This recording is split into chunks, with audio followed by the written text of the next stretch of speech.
ایک جرمن سے خاتون آئی, ملحد تھی, ایتھیسٹ تھی, ہمارے دوست میں لانے کے لیے لے کر آئے. کمال کی بات ہے, اس کو دوپٹہ پہنا دیا انگریز عورت کو. مفتی صاحب سے ملنے جا رہی, دوپٹہ پہنو, بڑی تمیز سے نا دوپٹے پہن کے. انگریز عورتیں دوپٹے میں عجیب سی لگ رہی ہے, لگ رہا تو مذاق کر رہی ہیں ہمارے ساتھ, کیونکہ ان کے دوپٹے 100 سال پہلے اتر چکے ہیں. اب دوپٹہ لگتا ہے کہ عجیب سا ہی لگ رہا ہوتا ہے ان کے اوپر. خیر وہ دوپٹے میں آئی, اللہ اس کو جزائے خیر دے. تو اس نے وہ خدا کی منکر تھی. کیوں؟ اس نے کہا کہ میں بچپن میں گاڈ نے مجھ سے میری ماں چھین لی, مجھے ماں کی ضرورت تھی, بچپن میں میری ماں مر گئی, تو اس غضب میں اس نے کہا میں نہیں مانتی اللہ کو, خدا کو نہیں مانتی, یہ ظلم کیا میرے ساتھ, جاؤ ہم بھی نہیں مانتے. تو ایسی فضول بات نا.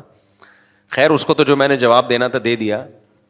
لیکن یہ بھی ہوتا ہے ہمارے یہاں, بہت سے لوگ جب ان کے مسائل پورے نہیں ہوتے, تمنائیں پوری نہیں ہوتی, آرزویں پوری نہیں ہوتی, کہتے کہاں ہے اللہ, میری تو شادی وہاں ہو نہیں رہی جہاں میں چاہ رہا تھا. یہ ہے, ان بیسس پہ بہت سے لوگوں نے خدا کا انکار کیا. میری تو تنخواہ اتنی ہے ہی نہیں, وہ محنت کر نہیں رہا, پیسے کما رہا ہے, ہم تو 5 ٹائم نماز پڑھ رہے ہیں, دعائیں مانگ رہے ہیں, تبلیغ میں سہ روزہ لگا کے دے, اب کوئی اللہ ملہ معاذ اللہ نہیں ہے. یہ ہوتے ہیں پرلے درجے کے بے وقوف.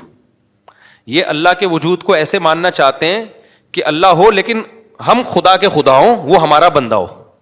ان کو وہ والا خدا چاہیے جس کے یہ خدا ہوں. جیسے میں نے بھی مثال دی تھی نا بیان میں, کہ آپ نے بچہ پیدا کیا, اب گھر میں چل کس کی رہی ہے؟ بچے کی چل رہی ہے. آپ کا کچھ چلتا ہی نہیں گھر میں, تو آپ کیا کہتے ہو؟ یار میں نے غلطی سے کیا پیدا کر دیا؟ باپ پیدا کر دیا ہے. ٹھیک ہے نا, غلطی سے میں نے کیا پیدا کر دیا ہے. جیسے انگریزوں کے یہاں بچے پیدا ہونے بند ہو گئے ہیں, ان کے یہاں باپ پیدا ہوتے ہیں, کہ بچوں کو آنکھیں دکھائیں پولیس آ جائے گی. بچہ باپ کو آنکھیں دکھائیں اتنی جلدی پولیس نہیں آتی, باپ بچے کو آنکھیں دکھا دے فوراً پولیس آئے. وہ بچے پھر بتاتے بھی ہیں, اب دوبارہ آنکھیں دکھائیں, فون دے گئے, فون ایسے. ایک آدمی نے مجھے خود بتایا, کہہ رہے میں پاکستان سے اپنی فیملی کو امریکہ لے کے گیا, تو مجھے غصہ آیا بچے پہ, کسی بات پہ میں نے تھپڑ لگا دیا اس کے, بہت بدتمیزی کر رہا تھا. تو اس نے واقعہ سنایا نا, کہتے ہیں کہ میں نے اس کو تھپڑ جیسی لگایا, مجھے پتہ ہی نہیں, میں تو آرام سے انجوائے کر رہا ہوں, پولیس آئی اٹھا کے لے گئی مجھے. یار بچہ باپ کو یار تھانے بھجوا دے. میں تو کہتا ہوں یار آدمی کی کیا گزرتی ہوگی. خیر کہتے ہیں میں تھانے سے ہو کے آیا تو مجھے بڑا غصہ آیا, میں نے کہا میں تو اور لگاؤں گا ایک تھپڑ, مجھے کیوں بھجوایا. چاہے جب میں گھر آیا نا تو بچے کو جیسی آنکھیں دکھائی, بچہ کیا کہتا ہے فون کی طرف. اس زمانے میں موبائل فون نہیں تھے, یہ والے فون کا جو ہے وہ نہیں, وہ گھمانے والا بھی نہیں, وہ تو زیادہ پرانا ہو گیا, لیکن یہ والے فون تھے جو PTCL والے نہیں ہوتے. تو کہہ رہے ہیں فون کی اشارہ کر کے کہتا ہے, دیکھ رہا ہے وہ, کہہ رہے میں نے کہا بھائی یہ میں نے غلطی سے کیا پیدا کر دیا. تو وہ میرے سامنے ہوتا, پرانا واقعہ ہماری حضرت کو سنا رہا تھا, وہ میرے سامنے ہوتا, میں کہتا بھائی آپ نے غلطی سے نہیں کیا, ان ملکوں میں جان بوجھ کر باپ پیدا ہو رہے ہیں, غلطی سے نہیں ہو رہے. لا ایسا ہے کہ اب اولادیں پیدا ہو ہی نہیں سکتی ہیں, قانون ایسا بن گیا ہے. اب یہاں جو بھی پیدا ہوگا, وہ جو حدیث میں آتا ہے نا, انتلد الامۃ ربتہا, حدیث میں آتا ہے قیامت کی علامات میں سے کہ باندی اپنے مولا کو, آقا کو جنے گی. تو مطلب یہ باپ کس کو جنے گا؟ اپنے باپ کو جنے گا, بیٹے کو تھوڑی جنے گا. میں نے کہا یہ تو حدیث ہے, تو قرب قیامت کی علامت ہے, تو ابا جنے. میرے پاس ہوتا تو میں سمجھاتا.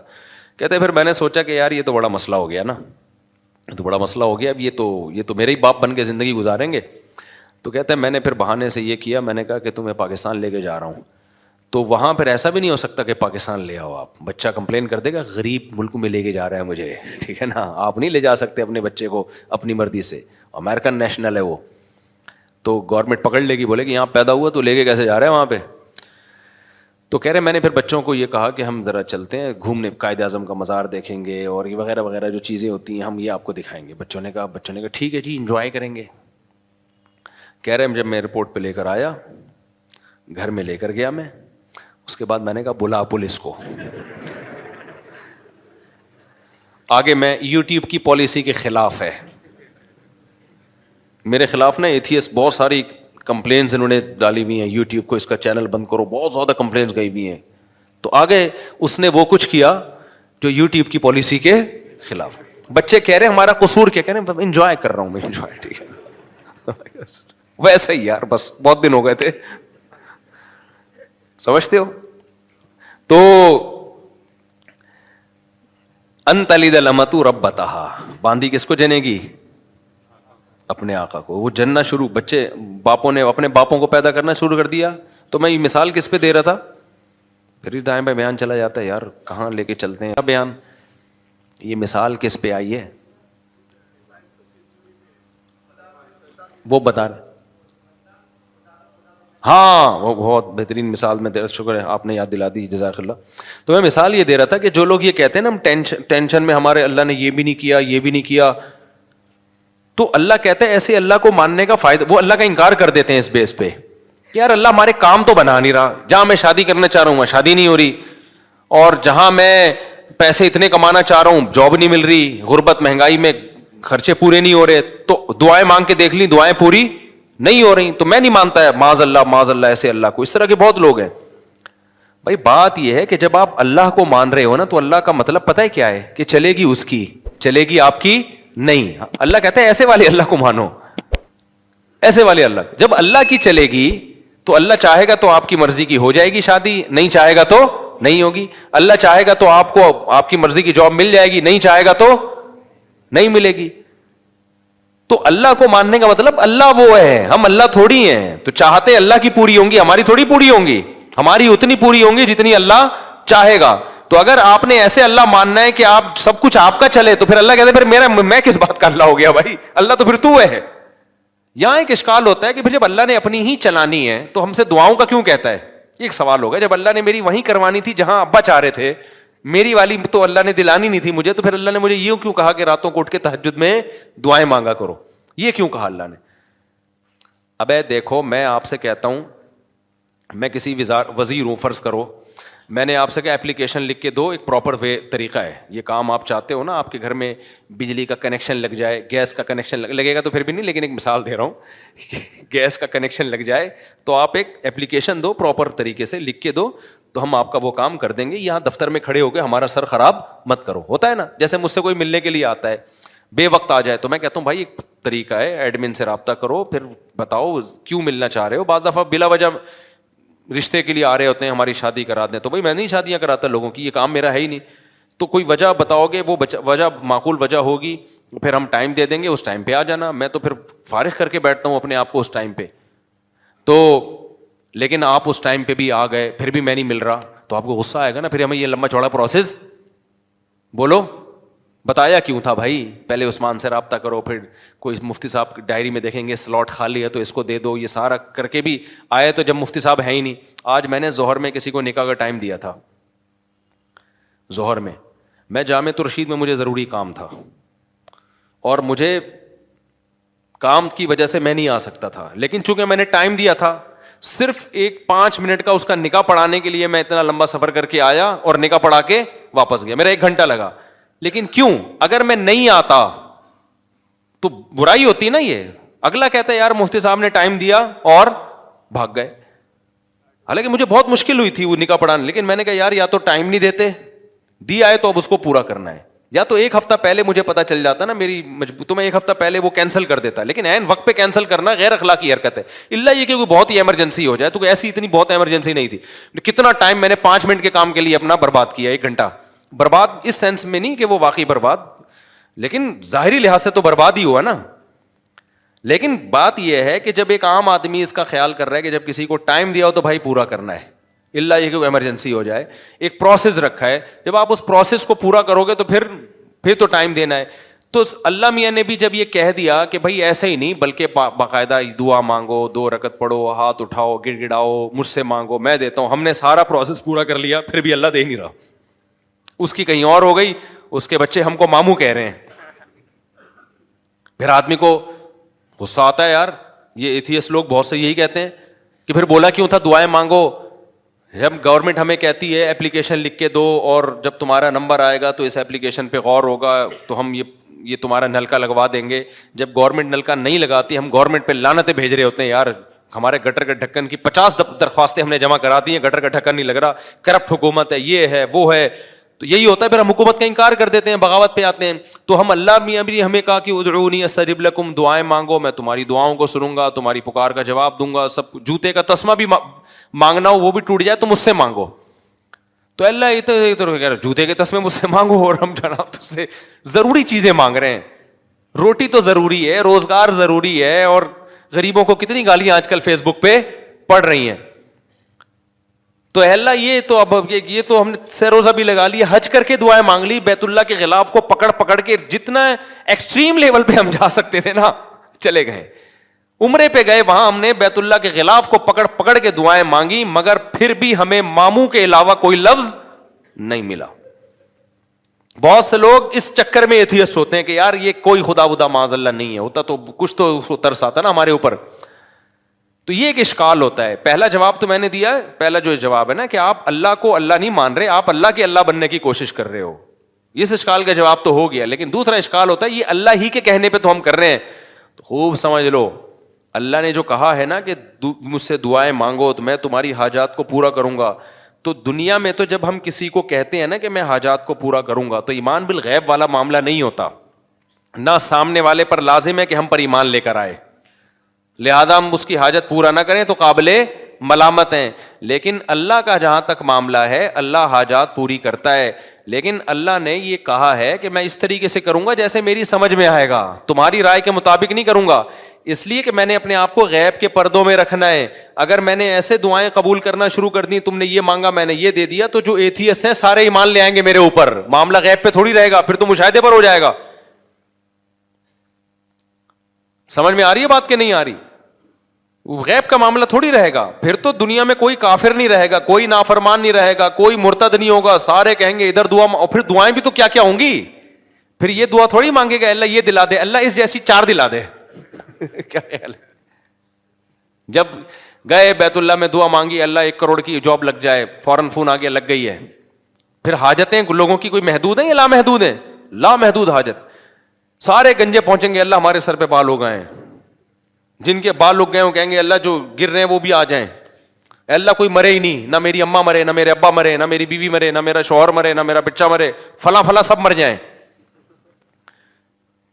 تو یہ نظام کائنات کیا ہو جائے گا بھائی؟ تباہ و برباد ہو جائے گا, تباہ و برباد ہو جائے گا. اس لیے اللہ نے کہا کہ میں ہوں, میرے ہونے پر اگر میں دعا بالفرض قبول نہیں کر رہا تو اس سے میرا انکار لازم نہیں آتا, کیونکہ میرے وجود پر تو 20 دلائل ہیں.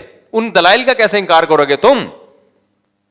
اس کی مثال ایسے ہے جیسے آپ گئے, آپ نے اپلیکیشن دی, وزیر کو درخواست قبول ہی نہیں ہو رہی, آپ کو یہاں کوئی وزیر ہے ہی نہیں, تو اگلا کہے گا بھائی یہ وزیر کی کرسی ہے, یہ اس کرسی پہ کیمرہ پہ دیکھو بندہ بیٹھا ہوا ہے اور یہ اٹینڈنس حاضری ہے. تو یہ نہیں کہو کہ وزیر ہی نہیں ہے, یہ کہو کہ وزیر نالائق ہے, آپ کی مراد پوری نہیں کر رہا یا سست ہے. اور اگر نالائق بھی نہیں ہے, سست بھی نہیں ہے, پھر یقیناً کوئی حکمت ہے. تو وزیر کے بارے میں تو ہم پاکستان کے وزیر کے بارے میں نہیں کہیں گے کہ کوئی حکمت کی وجہ سے کام نہیں کر رہا, وہاں تو رپورٹ کلیئر ہے, کر ہی نہیں رہا, وہ تو آج تک کسی کے پیسے لیے بغیر کام کیا ہی نہیں اس نے. اللہ پہ نہ رشوت کا الزام لگ سکتا ہے, نہ اللہ پہ یہ الزام لگ سکتا ہے کہ معاذ اللہ وہ بندوں کے کام کر کر کے تھک گیا ہے, تو اللہ کے بارے میں یہی کہا جائے گا اور اس نے دعا قبول نہیں کی ہے تو بھائی وہ ہمارا کام ہے فائل جمع کرا دینا, اور وہ اس طرح سے نہیں کر رہا کسی اور طرح سے, وہ اپنے بندوں کو لاوارث نہیں چھوڑتا. ہاں اس نے ایک حکمت کے تحت ایک طریقہ رکھا ہوا ہے کہ ایسے میں ہر ایک کو ظاہری طور پہ دینا شروع کر دوں تو یہ خدا بن جائیں گے, میں کیا بن جاؤں گا؟ بندہ بن جاؤں گا. تو ان کو میرے اوپر ایمان کا مطلب یہ ہے کہ مجھے اللہ مانے اور مجھے اپنا خیر خواہ مانے. میں ان کی حاجت پوری کر دوں تو بھی وہ پوری کرتا ہے, نہیں پوری کروں تو بھی حاجتیں پوری کرتا ہے, یہ کسی اور طرح سے کر دے گا. ہمیں کیا پتا بھائی ہمارے پر کون کون سے حادثات آنے والے تھے. آپ نے دعا مانگی اللہ روزگار دلا دے, روزگار دلا دے, اللہ نے روزگار نہیں دلایا لیکن کوئی بڑی آفت سے آپ کو بچا لیا. آپ چاہتے تھے یہاں شادی ہو جائے, اللہ کے علم میں تھا بھائی تیرے لیے عذاب ہے, یہ نہیں ہے. بہت سے لوگ, ایک آدمی آیا نا اپنی معشوقہ کے بارے میں بہت دعائیں مانگتا تھا, مجھ سے بھی اس نے کہا نہیں ہوئی شادی, تو میں نے کہا یار اسی میں بہتری ہوگی. کہہ رہے اللہ یہ بھی تو کر سکتا تھا, اسی کو بہتر بنا دیتا میرے لیے. یعنی اللہ کو یہ سمجھایا جا رہا ہے, مسلمان تو یہ سوچ کے صبر کرتا ہے یار مجھے لگ رہا تھا یہ میرے لیے بہتر ہے, لیکن جب اللہ نے نہیں ہونے دی تو اس کا مطلب یہ میرے لیے بہتر نہیں تھی, کیونکہ اللہ میرا خیر خواہ ہے, اللہ میرا دشمن نہیں ہے. لیکن اگلا پتہ ہے کیا کہتا ہے, یار اللہ کو یہ بھی تو طاقت ہے نا کہ اسی کو میرے حق میں بہتر بنا کے یہی دلا بھی دیتا اور اسی کو ٹھیک بھی کر دیتا. تو اس کا مطلب کیا ہوا کہ آپ سارا وہ چاہتے ہو جو آپ چاہتے ہو, تو بہتر یہی ہے کہ عرش پہ آپ خود جا کے بیٹھ جاؤ. ہم نے اپنے آپ کو اللہ کا تابع بنانا ہے, تو پیغمبروں کی سیرت سے ہمیں پتہ چلتا ہے. دو قسم کے لوگ ہیں, ایک نافرمان اور ایک فرما بردار. نافرمان لوگوں کو جب پریشانی آتی ہیں اللہ کو برا بھلا کہتے ہیں, تبھی تو قرآن نے مثالیں دی ہیں. فرعون پہ بھی پریشانی آئی نا, موسیٰ علیہ السلام جب آئے نا تو فرعون کو ٹینشنیں شروع ہو گئیں, ایک دفعہ بھی اللہ کا نام نہیں لیا فرعون نے, بلکہ اور بغاوت میں بڑھتا چلا گیا. کہنے لگا کہ جب سے موسیٰ آیا ہے نا معاذ اللہ, اس کی وجہ سے ہمارے ملک میں بدامنی شروع ہو گئی ہے, قحط آنا شروع ہو گیا ہے. لیکن پریشانیاں یعقوب علیہ السلام پر بھی آئیں. بچپن میں بچہ غائب, روتے رہے کہ انما اشکو بثی وحزنی الی اللہ, بھائی میں اللہ کو اپنا غم بتاتا ہوں. اعلم من اللہ ما لا تعلمون, اللہ کے بارے میں وہ کچھ جانتا ہوں جو تم نہیں جانتے, تو مجھے یقین ہے اللہ کی اس میں کوئی خیر خواہی ہوگی. کیوں؟ وہ سمجھتے تھے کہ بھائی میں, اور یعقوب علیہ السلام کے بارے میں آسمانی کتابوں میں لکھا ہے کہ اتنی دعائیں مانگتے تھے کہ ان کے گھٹنوں پہ اور پیشانیوں پہ موٹے موٹے نشان پڑ گئے تھے. زندگی بھر اتنی دعائیں مانگی, ایک دفعہ بھی مایوس نہیں ہوئے کہ یار میں تو مانگتا رہتا ہوں, ادھر اللہ نے بچہ ملایا ہی نہیں مجھ سے, اور میری تو ایک بچہ ابھی گم ہوا ہے, دعائیں مانگ رہے ہیں, تڑپ رہے ہیں, آنکھوں کی بینائی چلی گئی, دوسرا بھی گم ہو گیا. تو قرآن یہ واقعات کیوں بتاتا ہے؟ کیا معاذ اللہ اپنی برائیاں کر رہا ہے؟ سورہ یوسف میں جب لوگ کہتے ہیں نا ایتھیس لوگ کہ ہم نے اللہ سے مانگا اور ہمیں تو کچھ نہیں ملا, تو قرآن تو کہہ رہا ہے کہ یعقوب علیہ السلام کا بچہ گم گیا تھا, انہوں نے اللہ سے ساری زندگی مانگا, ملا کیا؟ دوسرا بھی گم گیا. ٹھیک ہے نا, تو یہ تو اللہ گویا معاذ اللہ اپنی برائیاں کر رہا ہے. نا نا نا نا, اللہ اپنی تعریفیں کر رہا ہے کہ میں بعض دفعہ نوازتا ایسے ہوں, آزمائشوں میں ڈال ڈال کے دیکھتا ہوں کون صبر سے کام لیتا ہے. تبھی تو جب یوسف علیہ الصلوۃ والسلام کو اپنا اللہ نے والد سے ملایا مصر کا بادشاہ بنا کے, تو فوراً یعقوب علیہ السلام نے کہا میں نے کہا نہیں تھا اعلم من اللہ ما لا تعلمون, میں اللہ کے بارے میں وہ کچھ جانتا ہوں جو تم نہیں جانتے. تو اس لیے یہ ٹینشنوں کی بیس پہ خدا کا انکار کرنا, اس سے اللہ پہ تو کوئی اثر نہیں پڑتا بھائی, آپ کی ٹینشنیں کم ہونے کے بجائے بڑھ جاتی ہیں. تو اس بیس پہ جو خدا کا انکار کرتے ہیں نا ٹینشنوں کی بیس پہ, ان کا انجام خودکشی ہوتا ہے. اور جو ایسے موقع پہ صبر سے کام لیتے ہیں, بھائی اللہ ہے, ہماری مراد پوری کرے تو بھی ہے, نہیں پوری کرے تو بھی ہے. ایک بزرگ کا واقعہ ہے, کتابوں میں لکھا ہے, مجھے اس کی سند کی تحقیق نہیں ہے, بعض واقعات ثابت نہیں ہوتے, ان میں سچ کا بھی امکان ہوتا ہے جھوٹ کا بھی, لیکن ان سے جو مضمون ثابت ہوتا ہے وہ بالکل ٹھیک ہوتا ہے. تو کہتے ہیں ایک بزرگ حج پہ جاتے تھے, حج کرتے آواز آتی کہ بھائی حج قبول نہیں ہوا, اگلے سال پھر حج پہ چلے جاتے, پھر آواز آتی حج قبول نہیں ہوا. تو کئی سال ایسے ہی ہوتا رہا, قبول نہیں ہوا. تو کسی نے ان سے پوچھا کہ حضرت آپ کو ہر سال حج کے بعد آواز آتی ہے غیب سے کہ قبول نہیں ہوا, تو پھر آپ کرتے کیوں ہیں؟ کہتے ہیں بھائی میرے بس میں تو یہی ہے. ٹھیک ہے نا, میرے بس میں کیا ہے؟ اب میں تکبر میں آ جاؤں, بولوں قبول اللہ جا, تو نہیں کر رہا تو جاؤ, ہم بھی نہیں کر رہے. دنیا میں انسانوں کے ساتھ تو ایسا ہو سکتا ہے بھائی, میں 3 دفعہ آپ کسی بندے کو منائیں گے, میرا عذر قبول کر لے, پھر بھی نہیں کرے گا, بولے گا بھاڑ میں جا یار, تجھے منانے کے علاوہ بھی تو اور بہت سارے غم ہے نا. انسانوں کے ساتھ ایسا کیا جا سکتا ہے, اللہ کے ساتھ ایسا نہیں. اللہ کو جھکنے والے لوگ پسند ہیں بھائی, غم میں دیا تو غم میں تسلی رکھو, خوشیاں دی ہیں تو خوشی میں اتراؤ نہیں, کس کا شکر ادا کرو؟ میرا شکر ادا کرو. تو اللہ کو ایسے لوگ پسند ہے. قرآن میں اللہ ایسے ہی لوگوں کی تعریفیں کرتا ہے. 2 طرح کے لوگ بتاتا ہے, غم میں پاگل ہو گئے اور غم میں صبر کیا, انہوں نے شکر کیا تو اللہ نے ان کے غموں کو بھی دور کر دیتا ہے اللہ تعالیٰ, ورنہ اسی غم میں صبر کی توفیق دے دیتا ہے. تو وہ بزرگ ہر دفعہ حج کر رہے ہیں, آواز آ رہی ہے قبول نہیں. لوگوں نے کہا پھر کیا فائدہ؟ انہوں نے کہا بھائی ہم تو اس کے علاوہ ہم تو بندے ہیں یار, ہم تو کرتے رہیں گے. تو جب انہوں نے یہ الفاظ کہے نا, تو کہتے ہیں غیب سے آواز آئی کہ یہ والا بھی قبول ہے اور اس سے پہلے جتنے کیے وہ بھی قبول ہے. تو اللہ یہ لفظ سننا چاہ رہے تھے. تبھی جن لوگوں کا نماز میں دل نہیں لگتا نا, کہتے ہیں نماز میں ایکچولی مزہ ہی نہیں آ رہا, پنکھے گن رہے ہوتے ہیں, ٹینشن اتنی, ایسی نماز کا کیا کرنا. وہ بھائی دفع کرو یار, اللہ نے کہا وضو کر کے میرے سامنے کھڑا ہو کے نماز پڑھ لو بس, ٹھیک ہے نا. ہم اس سے زیادہ کچھ کر نہیں سکتے, تو ہم تو جھکے رہیں گے اللہ کے سامنے, اور کوئی ہمارے پاس آپشن ہی نہیں ہے. تو کبھی اللہ حاجت پوری کر دے گا. خدا کی قسم, جس کو دعا کا فلسفہ سمجھ میں آ جائے نا, تو وہ ایتھیس جو دعا قبول نہ ہونے سے خدا کا انکار کر رہا ہے, اگر اسے دعا کا فلسفہ سمجھ میں آ جائے تو دعا سے زیادہ لذیذ عبادت پھر کوئی نہیں ہے. کیونکہ اس میں پتہ ہے کہ یار اللہ کو مانگنے والے کو دیتا ہے, اللہ دے گا کیسے, ہی اس کی مرضی. تو وہ مانگتا ہی رہتا ہے. وہ کہتا ہے بھائی قبول نہیں ہو رہی, تو اور زیادہ مزہ آتا ہے مانگنے میں. قبول ہونا شروع ہو جائیں تو پھر تو آدمی کہتا ہے کہ یار یہ کیا ہے, یہ تو غیب پر ایمان تھوڑی رہا. نہیں ہو رہی, پھر جو مانگتا ہے تو اس سے اللہ کو محبت ہوتی ہے. اس لیے حضرت عمر کا قول یاد رکھو. حضرت عمر فرماتے ہیں میں جب دعائیں مانگتا ہوں تو مجھے اس کی فکر نہیں ہوتی قبول ہو رہی ہے کہ نہیں ہو رہی, مجھے اس کی زیادہ فکر ہوتی ہے دعائیں مانگنے کی توفیق مل رہی ہے کہ نہیں مل رہی ہے. کیونکہ اللہ کے سے مانگ رہے ہو نا, اگر اس کا مطلب اللہ کے وجود پر بھی ایمان ہے, اس پر بھی ایمان ہے کہ حاجتیں وہی پوری کرتا ہے, اس پر بھی ایمان ہے کہ اس کے بغیر کچھ ہو نہیں سکتا, تو یہ بڑی کوالٹی ہے بھائی. باقی کچھ ملے نہ ملے, اس کا مطلب آپ کامیاب ہو چاہے ناکامی کے نقشے نظر آ رہے ہو. کیونکہ انجام تو اصل تو اینڈ کا اعتبار ہے کہ انجام کیسا ہوتا ہے آپ کا. آپ ساری زندگی خوشیوں میں رہے اور آخر میں پھانسی کے پھندے پہ لٹکنا ہے, کیا فائدہ ایسی خوشیوں کا. ساری زندگی جیل میں آخر میں رہائی ہے, تو اینڈ کے لحاظ سے آپ کیا ہیں, کامیاب ہے. تو بے شک یعقوب علیہ السلام کی ساری زندگی غموں میں گزری, اینڈ کیا ہوا, انجام اچھا ہوا. اور ساری زندگی خوشیوں میں گزرے, انجام پھانسی کے پھندے پہ لٹک کے خودکشی کر کے مر گئے, تو کیا فائدہ بھائی ایسے. تو یہ جتنے فنکار اداکار جو خدا کے منکر ہوتے ہیں اور جتنے لبرل سیکولر لوگ خدا کے منکر ہوتے ہیں, ان کا انجام دیکھا کرو, ان کی حال نہ دیکھا کرو. اور جتنے علماء صلحاء ہیں ان کا انجام دیکھا کرو, ان کا ماضی نہ دیکھو, ماضی بڑا ٹف گزرا ہوتا ہے. تو ایک تو ایتھیزم اس طرح سے ہوتا ہے نا, اور دوسرے ہوتا ہے جن کو دلائل کچھ کھوپڑی ان کی صحیح کام نہیں کر رہی ہوتی, وہ کہتے ہیں یار ہر چیز اب ایک لاجک سے ہو رہی ہے. ان لوگوں کے لیے میں مختصر دلیل دے رہا ہوں, بس پھر بیان ختم کرتا ہوں. کہتے ہیں یار جب دنیا میں ہر کام لاجک سے ہو رہا ہے تو خدا کہاں ہے پھر. اب تو سائنس نے ہر چیز کی لاجک پیش کر دی نا. کیا خیال ہے بھائی, یہ زمین میں پہلے لوگ کہتے تھے یار گٹلی زمین میں جاتی ہے, یوں ہوتا ہے, فرشتے آ کے کچھ یوں یوں یوں کر رہے ہوں گے, کچھ دیو ہے, کچھ بھگوان ٹائپ کی چیزیں. اب تو سائنس نے بتا دیا بھائی یہ پروسیس ہوتا ہے, صحیح ہے نا. وہ زائگوٹ بنتا ہے, پھر یوں ایک تنا بنتا ہے, پھر یہ پھول ہوتے ہیں ایکچولی, پھر تتلیاں بیٹھتی ہیں نرماد, ایکچولی یہ ہو رہا ہے. بھگوان کہاں ہے اس میں, کوئی دیو کچھ بھی نہیں ہے. تو لاجک سے ہر چیز ہو رہی ہے. اس کی دلیل سمجھو 2 اور 2 4 کی طرح. سمجھ میں آ رہی ہے بات. اور آسان کر دیتا ہوں, ہمارے ایک دوست یونیورسٹی میں پڑھتے تھے, ان کے پروفیسر تھے ملحد, ایتھیسٹ تھے. تو مجھے آ کے انہوں نے بتایا کہ میرے پروفیسر صاحب کہہ رہے ہیں یار خدا کہاں ہے, یہ مولویوں نے پتہ نہیں کیا خدا بنایا ہوا ہے.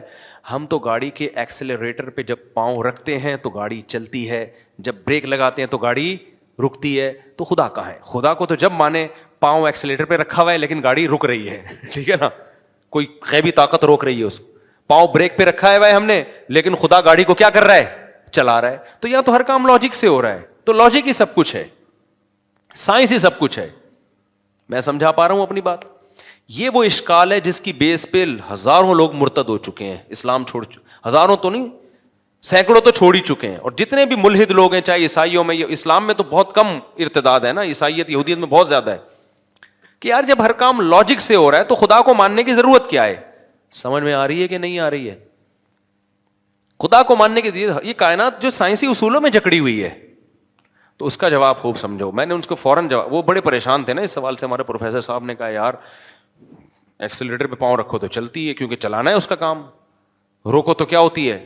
خدا کو جب مانیں گے جب الٹا پلٹا ہو رہا ہو, ٹھیک ہے نا, ہونا کچھ چاہیے ہو کچھ اور رہا ہو. میں نے اس سے کہا اس پروفیسر صاحب سے بولو سر کائنڈلی آپ سے مجھے ایک کام ہے. میں نے کہا کلاس میں نہیں بلکہ اس کو چھاؤں میں لے کے جاؤ. میں ایسے ہی بات کرتا ہوں, سر کائنڈلی آپ ذرا چھاؤں میں آ جائیں. اور یہ بھی قرآن سے ہی نکالا ہے, قل انما اعیذکم بواحدہ ان تقوموا للہ مثنی وفرادا, کہ اے نبی آپ ان سے کہو کہ تم لوگ ایک ایک دو اکٹھے ہو کے غور کرو میری بات پہ. بعض دفعہ مجمع میں غور کرنا بڑا مشکل ہوتا ہے, تو ایسا کرو ذرا چھاؤں میں آ جائیں. سر کائنڈلی آپ سے مجھے ایک کوشچن ہے. تو کہنے لگے کیا. میں نے کہا اپنے ٹیچر سے چھاؤں میں لے جا کے نا ٹھنڈا کرنا, ایک دم افراتفری میں نہیں. بعض دلائل آپ پھینک دو گے نا جلد بازی میں تو ایسے جیسے پھینک دیا آپ نے, سامنے والا سیریس نہیں لیتا. میں نے کہا تمیز سے سائڈ پہ لے جا کے سر سے ایک بات کریں. سر آپ یہ بتائیں کہ گاڑی میں چینجنگ چینجر کے بغیر نہیں ہو رہی, لاجک ہے, یہ لاجک کی بات ہے نا. جب تک گاڑی رکی ہوئی ہے تو چلے گی جب تک چلانے کے لیے کوئی قوت استعمال نہ ہو ہے. جب رکنا ایک کنڈیشن ہے, یہ کنڈیشن چینج ہوتی ہے, گاڑی رکنا ایک کنڈیشن ہے نا, دوسری کنڈیشن کیا ہے, چلنا, حرکت میں آنا, گاڑی کا موو ہونا. تو گاڑی میں موومنٹ پیدا نہیں ہوتی جب تک کوئی موور نہ ہو, اور گاڑی چل رہی ہو ایک کنڈیشن ہے, رکے گی نہیں جب تک کوئی اسٹاپر نہ ہو. کیا خیال ہے. تو چینجنگ کے بغیر جس چیز میں چینجنگ نہیں ہو سکتی تو کریٹنگ ہو سکتی ہے آٹومیٹیکلی خود بخود. ابے کیا ہو گیا, دیکھو آپ لوگ چھاؤں میں آؤ یار سارے. ایسے مجمع میں سمجھو, سوچ رہا ہوں آپ کو بھی چھاؤں میں ایک ایک کر کے لے کے جاؤں پھر سمجھاؤ. اب مجھے ایک بات بتاؤ, کوئی پاگل دنیا میں ایسا, اس کے لیے بہت افلاطونی کی ضرورت نہیں ہے, خدا کے وجود کے لیے کوئی بہت بڑا سائنسدان بننا ضروری نہیں ہے. 2 اور 4 کی طرح کچھ کامن اصول ہیں. اب مجھے ایک بات بتاؤ, کوئی سائنسدان یہ کہے کہ جب تک چینجر نہیں ہوگا گاڑی میں چینجنگ نہیں ہوگی. کوئی کہ اچھا سر یہ گاڑی بنائی کس سائنسدان نے, کہ بن خود بخود گئی تھی. آپ بولو گے ابے یہ کیا بات کر رہا ہے یار تو, کریٹنگ تو زیادہ مشکل کام ہے, وہ خود بن گئی. اب دھکا خود نہیں, اب جب تو بن بھی خود گئی ہے تو چل بھی خود لے. وہ عمر شریف کا لطیفہ اکثر مجھے یاد آتا ہے. کسی نے کلپ, ہم نے بچپن میں یہ دیکھا تھا, تو اب کسی نے کلپ بھیجا تھا نا, تو وہ بچپن میں نا وہ عمر شریف کے شو دیکھتے تھے, پھر بعد میں ہم نے تو ٹی وی سے توبہ ہی کر لی تھی. اس میں پھر بے حیائی پھیلنا بہت زیادہ آنا شروع ہو گئی تھی. میں اس لیے کہہ رہا ہوں اب بچے یہ نہ دیکھا کریں پروگرام, بچپن کی باتیں. تو اس میں یہ تھا کہ وہ اس کے جو کوئی تھا جاننے والا نا, اس کو, ہاں اس کو خود بھولنے کی بیماری ہوتی ہے عمر شریف کو. عمر شریف کو کس کی بیماری ہوتی ہے؟ بھولنے کی. تو اس کو بھولنے کی بیماری تھی, تو وہ کسی کے گھر گھس جاتا تھا ایسے ہی مذاق میں. جب پٹنے لگتا تو بولتا بھائی ہم تو بھولے سے چلے گئے تھے تمہارے گھر. تو ایسے ہی کسی نے بتایا کہ کسی کے گھر میں نا شلوار رہ گئی اس کی, ایسی مذاق ہے حقیقت میں نہیں سمجھ لیں آپ. تو وہ ایک شخص شلوار لے کر آ رہا ہے, اس سے عمر شریف سے کہہ رہا ہے یہ شلوار کیا کہہ رہی ہے, یعنی پیغام دے رہی ہے نا کہ تو میرے گھر میں آیا اور کپڑے چھوڑ کے چلا گیا, اس کا مطلب یہ کوئی غلط میسج دے رہی. بتا یہ شلوار کیا کہہ رہی ہے, یہ پاجامہ کیا کہہ رہا ہے. وہ بتا رہا ہے بھائی میں نہیں ہوں, یہ غلطی سے پتہ نہیں کس کا پاجامہ ہے, مجھے کیا پتا, میں تو بھولنے کی بیماری. کہہ رہے نہیں یہ پاجامہ کیا کہہ رہا ہے. کہہ رہے جب سب کچھ پاجامے سے ہی پوچھ لینا پھر کیا کہہ رہا ہے, جب یہ بتا سکتا ہے تو پھر یہ کس سے پوچھ لے, تو پاجامے سے ہی پوچھ لے, وہ تجھے بتا دے گا کیا کہہ رہا ہے. تو ایسے ہی میرے بھائی گاڑی جو ہے, اس گاڑی سے آپ خود پوچھ لو کہ کمبخت تو چل نہیں سکتی ہے خود بخود, اگر تو آٹومیٹیکلی خود بنی ہے تو پھر چل بھی خود لینا. تو چلانے کے لیے کیوں تجھے ایک بندہ چاہیے جو انجن اسٹارٹ کر کے ایکسیلیٹر پہ پاؤں رکھے؟ یہ عجیب بات ہے, بنی خود بخود ہے, چلانے کے لیے بندے آئیں گے تو چل بھی خود لے, تو چلانے کے لیے کیا ضرورت ہے؟ ایسے ہی گاڑی اگر آٹومیٹیکلی خود سے نہیں بنی, کسی سائنسدان نے بنائی ہے, تو سائنسدان تو اور زیادہ عجیب چیز ہے یار جس نے اس گاڑی کو بنا دیا. کریٹر زیادہ عجیب ہوتا ہے جو موجود ہے, یا جو بنی ہوئی چیز زیادہ عجیب ہوتی ہے؟ اچھا مجھے بتاؤ, یہ موبائل جس سائنسدان نے بنایا, آپ کو جب یہ سائنسدان آ جائے نا جس نے یہ بنایا, وہ تو بہت سارے سائنسدانوں نے مل کے بنایا, فرض کرو کسی ایک نے بنایا, تو آپ اس موبائل کی زیادہ ویلیو دو گے, سائنٹسٹ کو زیادہ ویلیو دو گے؟ سائنٹسٹ کو زیادہ ویلیو دو گے یار, یہ بنا سکتے اور پتہ نہیں کیا کیا بنا لے یار. یہ تو گاڑی سے زیادہ ویلیو تو اس سائنسدان کی ہے جس نے گاڑی کو ایجاد کیا, تو وہ تو اور زیادہ پیچیدہ چیز ہے بھائی. کمال کی بات ہے, وہ سائنسدان ایوالو ہو کے آٹومیٹیکلی اگ کے کھڑا ہو گیا وہ, اور جو وہ چیزیں بنا رہا ہے وہ اس کریٹر کے بغیر, موجد کے بغیر بن نہیں سکتی. تو اس سے پتا چلتا ہے کہ بھائی یہ کائنات میں, ہم تو سائنس کے اس اصول کو مانتے ہیں, ان لاجیکل کام کائنات میں کچھ بھی نہیں ہے. تو ہم کہتے ہیں ان لاجیکل یہ نہیں ہے کہ کائنات کا کوئی خالق ہے, ان لاجیکل یہ کہ یہ کائنات خود بخود بنی ہے. نہیں ہے یہ بات, میرا خیال ہے یہ کہنا کہ آٹومیٹیکلی خود بخود بن گئی, یہ ان لاجیکل بات ہے, کیونکہ کائنات میں ان لاجیکل کام نہیں ہوتا. تو یہ لوجیکل کیسے ہو گیا کہ جو کائنات حرکت نہیں کر سکتی تو وہ خود بن کیسے سکتی ہے؟ نیوٹن نے کہا تھا نا جو چیز حرکت میں ہمیشہ حرکت میں رہے گی جب تک کوئی اس کو روکے گا نہیں, جو رکی ہوئی ہمیشہ رکی رہے گی جب تک کوئی چلائے گا نہیں. نیوٹن اگر ہوتا تو میں چھاؤں میں لے جاتا اس کو. میں کہتا سر ایک چیز آپ کہنا بھول گئے ہیں کہ یہ کائنات اگر نہیں ہے تو جب تک کوئی ہو, جو چینجر کے بغیر نیوٹن کے قانون کا لا کا حاصل یہ ہے کہ چینجر کے بغیر چینجنگ ممکن نہیں ہے. میں کہتا سر ایک جملہ اپنے لا میں اور بڑھا دیں کہ جب چینجر کے بغیر چینجنگ نہیں ہے تو کائنڈلی ایک اور سائنس کا لا آپ بڑھا دیں تاکہ یہ ہمارے یونیورسٹیوں کے لوگ جو اللہ رسول کو نہیں مانتے, آپ کو بہت مانتے ہیں, وہ ایک جملہ بڑھا دیں کہ کریٹر کے بغیر کریٹنگ بھی نہیں ہو سکتی. تو نیوٹن نے نہیں بڑھایا کیونکہ مذہب نیوٹن کا ٹاپک نہیں تھا, لیکن قرآن نے بڑھایا ہے بار بار کہ جس کائنات میں چینجر کے بغیر چینجنگ نہیں ہو سکتی, کریٹر کے بغیر کریٹنگ کا عمل کیسے ہو گیا.